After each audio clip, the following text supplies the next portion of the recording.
Bueno, a propósito de un ciclo que acaba de suceder en nuestra ciudad, que fue Cine y Democracia, se exhibió nuevamente Francia, para muchos fue un gran descubrimiento, y Caetano, que está aquí a mi lado y que es un verdadero honor tenerlo con nosotros en el programa, vino a acompañar su película y a dialogar con el público. Me parece que fue uno de los encuentros más interesantes que tuvo la ciudad con un director de cine. Para mí, no tengo la menor duda, estamos ante un sujeto fundamental en la historia del cine argentino, más allá de que es uruguayo, pero es argentino y peronista. Y a veces el cine hay que ir más allá también de las nacionalidades. Pero me gustaría empezar revisando un poco algo que recién decíamos, ¿no? Tu origen como cineasta empieza justamente en esta ciudad. ¿Cómo fue? En Carlos Paz en realidad empieza. Es muy gracioso cómo empieza, porque yo era conserje de un hotel en ese momento. Sí, y había un loco.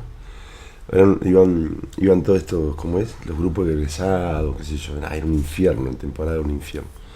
Había un compañero de trabajo y se iba a comprar una M9000 en ese momento, para sacar un curro, filmar a los pibes y qué sé yo. Y yo un día le dije, che, ¿me la prestás un rato?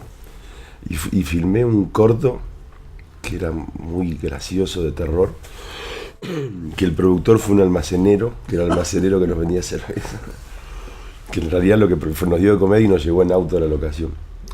Muy bueno. Sí, muy gracioso. Y él se queda con el corto en VHS. Y después de arriba le graba a Tinelli, mirá qué visionario. Un visionario. Y después hice otro, que todavía de ese tengo copia, que no se lo mostré nunca a nadie, y algún día voy a tener el coraje, que es también muy clase B, que a mí siempre me cayó bien la clase B. O sea, no es que es clase B porque es berreta, de hecho es como una clase B adrede, o sea, buscada, y pero tampoco burlándose de la clase B, sino que tomando como las herramientas que tiene la clase B. O sea, la manera de filmar sin presupuesto, el fuera de campo, hay muchas cosas que funcionan en el cine de clase B. Y después de ahí hago Visite Carlos Paz, que es un corto que ganó el primer premio en un CIPAR a nivel nacional. Después hago una cosa muy rara que se llama Calafate, y después ganó Historias Breves.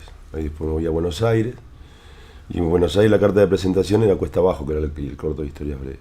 A partir de ahí Fernando Peña hace una retrospectiva e incluye todo lo que yo había filmado acá en Córdoba. También había un corto que se llamaba Blanco y Negro, me acuerdo. Que era mudo y en blanco y negro. Estamos en 1992. 92. Permitime hacer lo siguiente. O sea, recién hablabas de cine clase B y el respeto del cine de clase B, que no es cualquier cosa, sino que de hecho tu cine y tu cinefilia tiene mucho de clase B. Una película, digamos, vamos del pasado al presente. Dale. Una película que desde mi punto de vista sigue siendo incomprendida.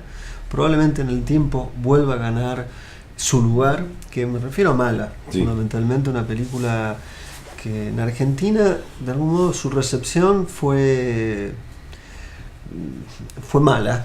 Sí. Cuando la película no solamente no es mala, sino que es buena, y además tiene una cantidad de giros y cuestiones que me parece que son sobresalientes. Entonces, ¿qué pasó con Mala? Recién hablábamos justo de eso. Yo dejé como de preocuparme un poco por la opinión del público, porque no es un público respetable como el de antes, ¿no? Lo que hablábamos de un público que va al cine, empieza a mandar mensaje de texto, que un espectador que no le pide demasiado a las películas, que no le exige demasiado. Yo no sé cuál es el parámetro del espectador hoy día, qué está acostumbrado a ver, qué quiere ver. La verdad es que no puedo decir más que eso sobre la recepción de Mala. Sobre la película puedo decir que sí, que para mí cierra absolutamente con todas las cosas que yo pensaba sobre muchísimas cosas, más precisamente sobre las mujeres, una película sobre un punto de vista sobre las mujeres. No sé, había muchas personas que me decían que si uno seguía la línea más o menos de realización, no hablo de guión, de disputas, uno podía comprender mucho más Mala.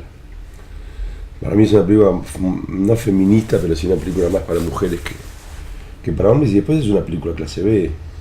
Básicamente es eso, que no es una excusa para la recepción, ni mucho menos. No, lo que sí es un cambio de código de recepción, porque si uno está esperando ver una película naturalista, es una película que trabaja el artificio y la libertad, ¿no? Todo lo contrario, es una película absolutamente... Es una película que pareciera que se va armando sobre la marcha y tiene a grandes hallazgos, ¿viste? También fue una película que todo el mundo decía eso, como si vos la mirás del lado clase B, para volverse loco, esa película es un fanatismo increíble, agarra un luchador de catch, Lo de los anteojos es un hallazgo también. Es una búsqueda absolutamente cinematográfica y de dirección y de puesta en escena. Ahora, en todas tus películas hay, me parece a mí, dos características precisas. Primero, siempre hay una lectura sobre las clases sociales, y en esa lectura de las clases sociales hay una predilección por tu parte de filmar una clase específica, que es una clase trabajadora en situaciones difíciles, y la otra es una búsqueda. Siempre todas tus películas detentan una búsqueda formal. ¿De dónde viene, en principio, tu interés por filmar una clase social y ser consciente de eso? Sí. Y en segundo, tus preocupaciones formales, ¿no? Después me gustaría entrar a Francia de lleno, porque realmente es notable. Yo creo que van un poco de la mano eso también, ¿no? Lo formal, yo tengo una admiración por los personajes trabajadores en general, que es algo que el cine yankee en los 70 lo explotó a más no poder.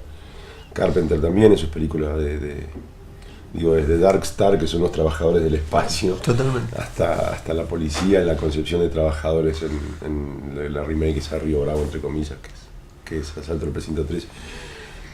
Me gustan esos personajes porque ya tienen un conflicto a priori. O sea, siempre la clase trabajadora va a tener problemas, siempre va a estar en una sociedad, o en un mundo ya ni siquiera sociedad, donde son oprimidos en general. Hay una cultura ahí que me interesa mucho, hay una forma de ver la vida prejuiciosa, está llena. Son personajes como destinados a ser incomprendidos por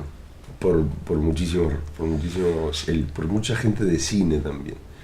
Siempre hay como una mirada como lejana, siempre ameritan los peores planos, siempre no hay una búsqueda, siempre tienden a ser todas iguales las películas, siempre tienden a ser con una desprolijidad controlada, aparte que es una pena eso.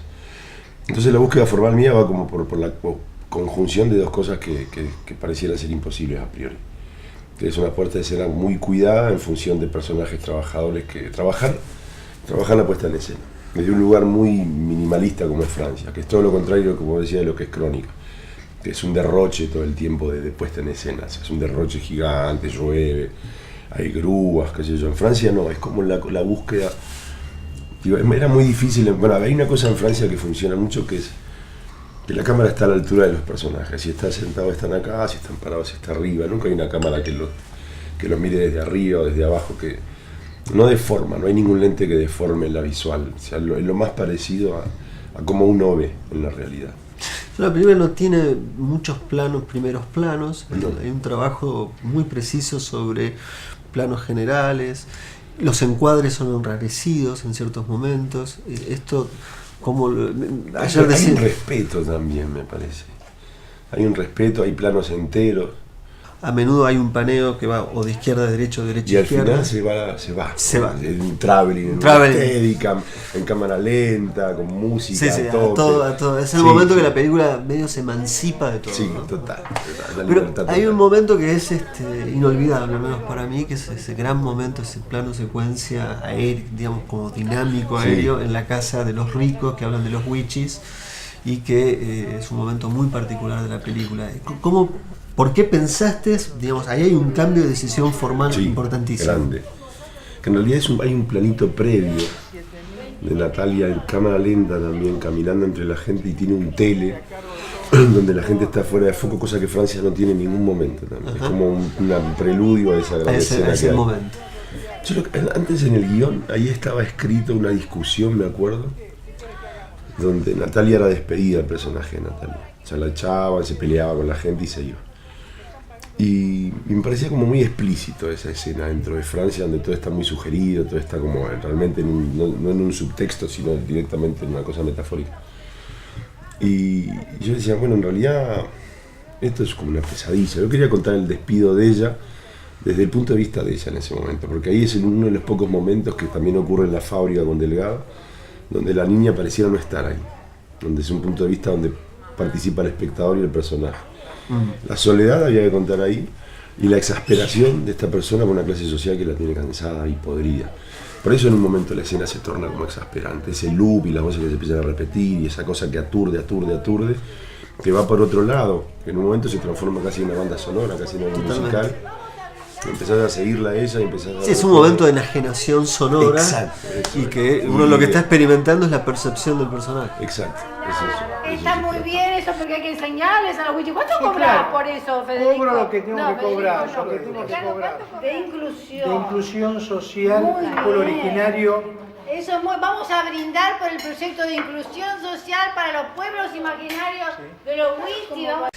Hay algo también que es genial, ¿no? Estas son las decisiones donde una vez más se revela la conjunción y la yuxtaposición de forma, digamos, una concepción formal del cine y una concepción formal del mundo, o como uno ve el mundo, que es la escena donde ella va a pedir trabajo y vos elegís con mucha precisión filmar a quien va a decidir si le da o no, no le das rostro, simplemente vemos y atrás un plano. está Natalia y atrás hay unas Totalmente, mujeres aparte acomodando unas cosas, que muy lindo eso, muy un plano como muy proletario en un punto. Claro, pero Muy esto es lo que proletario. te quiero decir, Adrián, porque generalmente no sé hasta qué punto quienes hacen cine, y naturalmente quienes ven y quienes escriben sobre él, a veces percatan o prestan atención a este tipo de decisiones.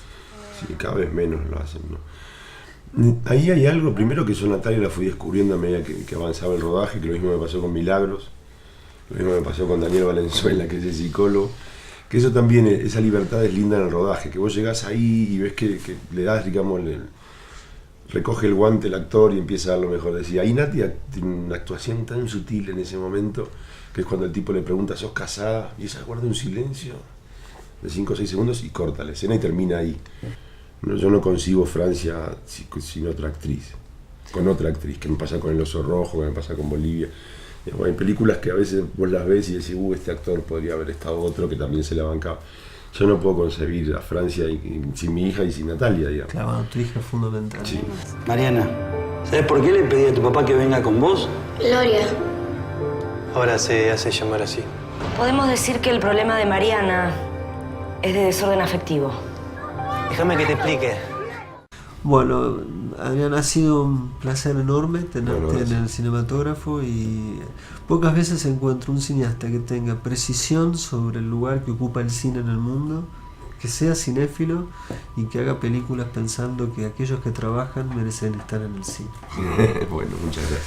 Bueno, aquí Adrián Caetano.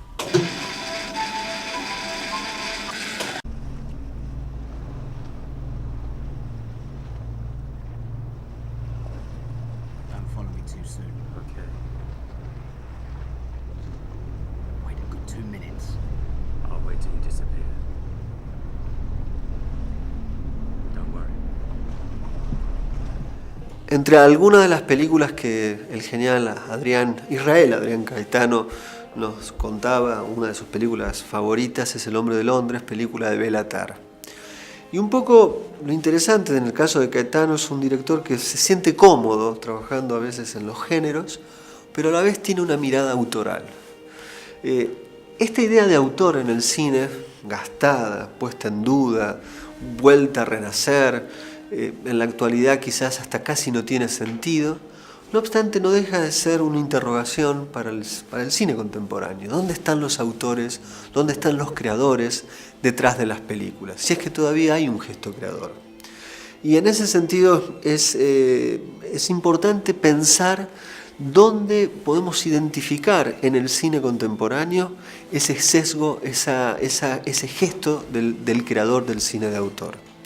No tiene nada que ver ni con el cine independiente ni con el cine industrial, sino que tiene que ver con aquellos, como decíamos la semana pasada, que están buscando formas cinematográficas.